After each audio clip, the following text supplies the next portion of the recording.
क्या इजराइल पर फिर फटने जा रही है ईरान की मिसाइल?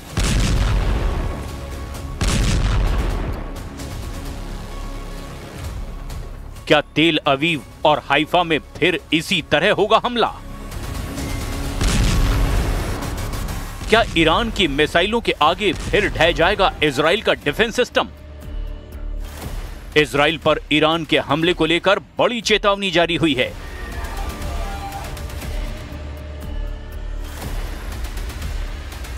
इजराइल में विपक्ष के सांसद और पूर्व रक्षा मंत्री एविगडोर लिबरमैन ने कहा है कि 13 अक्टूबर से पहले ईरान इजराइल पर हमला कर सकता है। लिबरमैन का दावा है कि ईरान का सरप्राइज अटैक सुकोत त्योहार की छुट्टियों के दौरान हो सकता है।